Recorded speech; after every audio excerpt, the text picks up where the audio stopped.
Linking food groups as a casual agents to diseases without solid proof is a disservice to the community.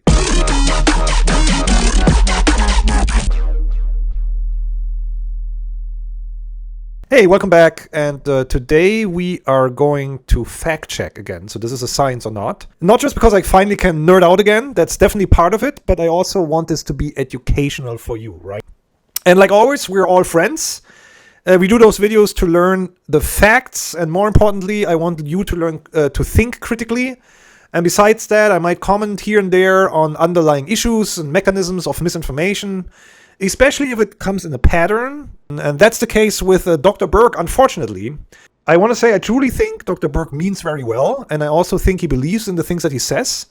And none of this is personal, and not always he says something that's wrong, right? In fact, you will hear me agreeing on some of the things as well. But I also believe that it is important to bring the facts to the claims that are questionable and that are made here on YouTube. And I think that reviews like this will make your understanding and his content a lot better, right? So please understand this as a way to work together, not apart, because we all serve the same purpose, which is to help you. And as we say in Germany, auf die Plätze, fertig, los. Water. I want to show you something. I just tested my water. I want to show you what I found. There is one chemical called perfluorooctanoic acid. That's a forever chemical, widely used to make products more resistant to water and grease. This chemical has been used in nonstick cookware, cosmetics, and cleaning products. Literally, I'm poisoning myself by drinking the water. What is my concern about that chemical? Cancer, liver problems, kidney problems. In the water system, you have forever chemicals that just don't break down. For 1,000 years, you have plastics. Most of the plastic in your body is accumulated in your brain, which can affect your cognitive function and keep your brain inflamed. The solution to that is to find a good filter. You want to get a filter that filters out forever chemicals. Forever chemicals like PFAS is probably the most common one. There are a couple of others that they can be found not just in water, but also in foods, cosmetics, paints, fluids, and coating. And the actual cycle is quite complicated, right? And I want you to pay some attention, not just to the cycle that we're showing here, but also to this figure. Those forever chemicals are really a global problem and not just an American problem. But you also see that the rates in America are quite high. There's a few other countries that have higher rates. One of them is Sweden, for example. And you see that especially in surface water, the levels are pretty high. And then also in tap water, in some countries, the levels are very, very high in PFAS. And what is also true that there are strong correlations between those forever chemicals and certain diseases. And we can see that in this figure here, which is the amount of science that have been published, which correlates those types of chemicals to certain diseases. It gives you a good overview of how much work currently is done to understand the real impact of those forever chemicals on our health, right? So in America, there's institutions that really work on protecting since this is a relatively new issue. There's quite a timeline here between 2002 and 2022, sort of last 20 years, with new regulations that came out, especially in the United States, in several states there, as well as in the European Union. And they're also on the science side. So this is on the policy side of things, and there's also on the science side, there's a lot of groups that work on several treatments, how to get those chemicals again out of the water. The microplastic issue that he talks about is a completely different issue, has nothing to do with PFAS or any forever chemicals, and we discussed this also in a separate video. So if you want to watch that video, go and look at this video. Should we use water filters in the United States? Yes, absolutely yes. And actually, if you can see here, I'm in the background, this is a water filter that I use for like the last 7 years in the United States, and I highly recommend you to do this. And I also highly recommend to look at water filters that can filter out some of the forever chemicals. That's extremely important. Forever chemicals are in many, many regions in the US in drinking water. Typically, if you live in a state like I do here in North Carolina, you can look into the registry and you find levels of forever chemicals in your local water supply. If you regularly use unfiltered water and you regularly use fish that are coming out of PFAS contaminated waters, right, that might set up you to health issues later, like the constant intake of those toxins, right? Drinking one glass will most likely not kill you, most likely won't do anything to you, right? But if you do that 1,000 times, you might end up having an effect. In general, I agree 100% with Dr. BERG here. Get a water filter, and as he did in his video, we also list some filter sources in the description of this video. I use water filters forever, and you should do the same. Talk about is anything that you eat that depletes you of zinc. Zinc is really important to have enough of when you get older. Zinc supports testosterone, which tanks as you get older. Zinc is involved in making hydrochloric acid. The question is, what foods are depleting zinc? Any of the refined carbohydrates, starches, maltodextrin, modified food starch, even wheat flour, all of that depletes you of zinc. Sugar gets stuck to protein in your body and makes sticky protein. So let's stop it here before we go too far into the whole carbohydrate and sticky protein kind of discussion, right? So far, he's right. Zinc is essential for immune functions, hormone balances, reduce inflammation. That is all true. And you find foods that are very high in zinc. Those are seafood, especially oysters are high in zinc. Red meat is high in zinc, as well as poultry meat is high in zinc. Nuts and seeds have a lot of zinc. Legumes usually have a lot of zinc, like beans have a lot of zinc. And then even yogurt and eggs are relatively rich in zinc. Typically in most animal products, and then legumes and nuts and seeds are pretty high in zinc, right? Foods that are high in refined carbohydrates are typically not high in any nutrients, like let alone zinc, right? They're often like what we call empty calorie foods. And that's often the reason why people that eat a lot of high refined carbohydrates foods are low in zinc level. So that is why many doctors recommend you, if as you age, to start taking zinc supplements. But now let's talk a little bit more about the sticky proteins, because this is when things can become a little bit more complicated, right? And then it builds up in the body and it creates all sorts of problems, especially to the lens of the eye as cataracts. It really ages your skin, so you get wrinkles. It also affects the cognitive function as well as the mood. And then the last one is the heart. It also affects the elasticity, so the arteries get hardened. So what is true is that excessive sugar intake over an expanded time, right, like a month, for example, and we're talking mono and disaccharides like fructose, especially fructose, aspartate, or even glucose or sucrose, right? That can decrease your serum zinc levels significantly. That has been shown in mouse models for the most part, right? So, and even in short consumption, like less than 2 weeks of like overconsumption of those sugars, you see zinc levels drop in some models, right? Not significantly, but we see it going down, right? So far, he's right? So what Dr. Berg does here, though, is puts those facts that we see decrease in zinc levels if we eat too much refined sugar products, right? He puts that into a causal relationship with diseases. And that is the part that is not necessarily true. And that is the part that I will critique now, right? So, should most Americans reduce their sugar intake? Absolutely. I'm 100% on that. And I think Dr. Berg and I will agree on that 100%. Americans eat a lot of refined sugars, more than most any other nation in the world, right? So our sugar intake and our sugar consumption is very, very high. And that has a lot to do with the food industry and how the food industry works. And we can talk about this in another video. I'm 100% with Dr. Berg on that one, you know?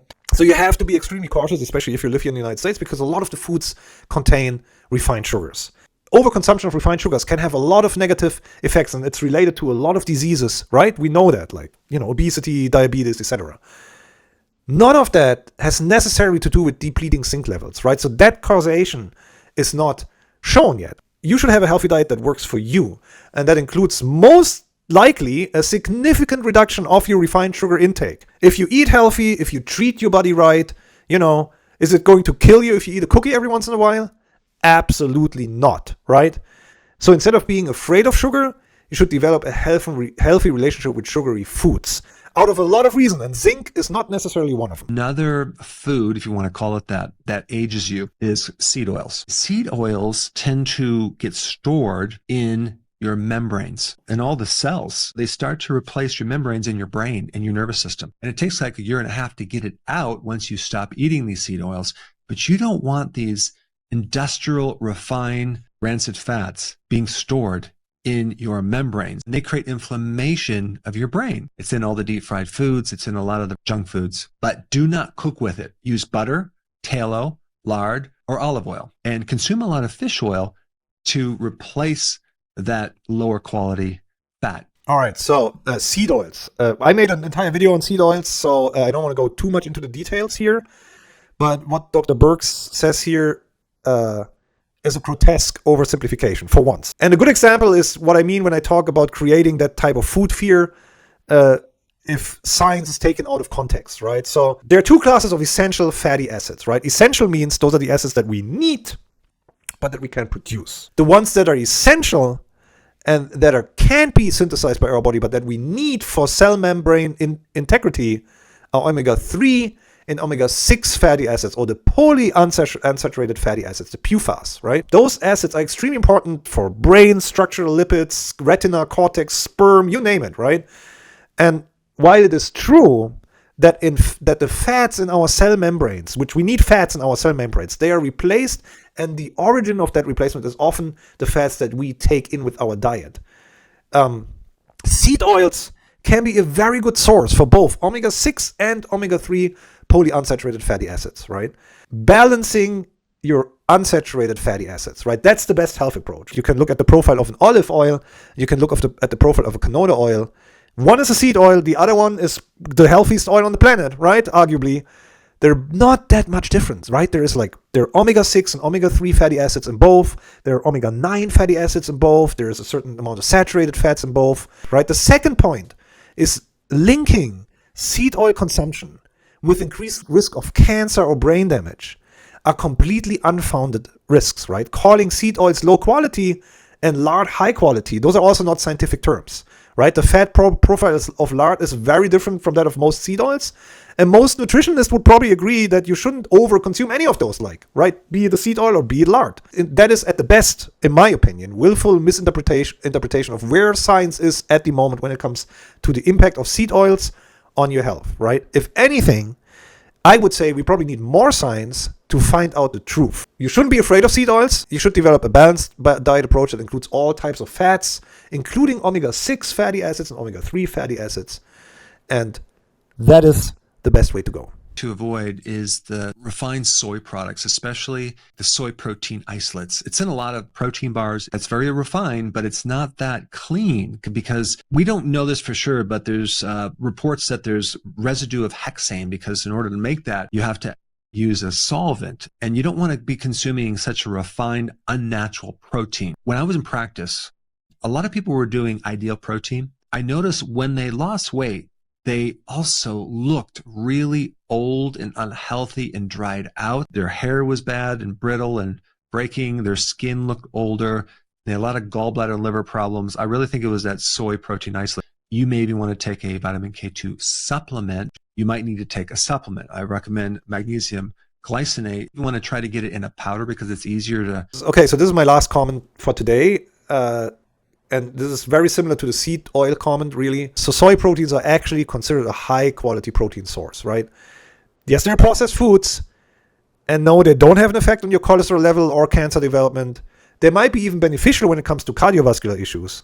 Either way, the points I want to make are very similar to the ones that I made about seed oil. The first point is your overall diet approach is a lot more important than singling out one specific food, right? Science shows that especially your fiber and protein intake are keys for your health, right? And depending on who you are, soy protein may or may not be part of that. The second point I want to make is, and that's a lot more important point, if soy protein would be a known toxin, like mycotoxins, for example, that we find in food, those are toxins that are produced by fungal contaminations, right?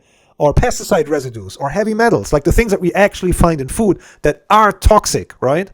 Then it would be a lot more sensical to ring the alarm bells, right? It wouldn't make sense because it's a toxin. Or if it would be something like PFAS or microplastics, which there's heavy evidence that it actually has negative impact on your health, right? As a contamination, then yes, you should ring the alarm bells about this. But soy protein is not a toxin, right? It is not. It's a food supplement.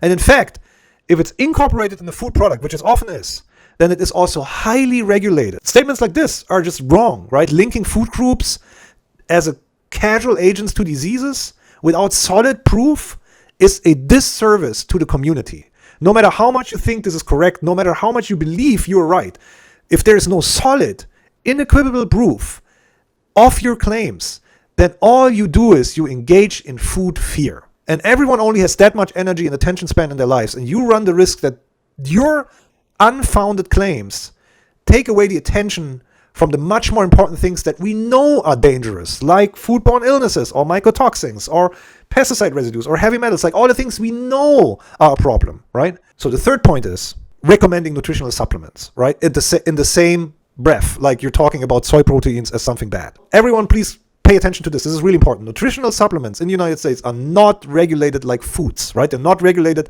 as strictly as foods by the FDA because they're not considered food products. It also doesn't have to adhere to the same purity standards that food products have to adhere to. And there are frequently real toxins, especially heavy metals, that are found in dietary supplements that are currently on the market. I'm tipping into my microphone here. Again, I don't want to create fear, right? So I don't want you to not take any supplements. That's not what I want to do. Some supplements can make a huge difference on your health, like positive impact, right? Try to find a supplement that has been independently tested. The NSF has an independent certificate program for any supplement certification, right? The link is in the description. Choose a supplement from that list, right? And if the supplement that you're taking is not on that list, then try to find a replacement that has been tested. And please consider my book, which will be soon out for pre-order. It talks a lot about myths in the food realm as well, and we do have a big recipe section at the end, and we have detailed tables about nutrition values of a whole range of foods. And please subscribe to my channel. It really goes a long way. I appreciate it very much, and I see you next time. I'm out.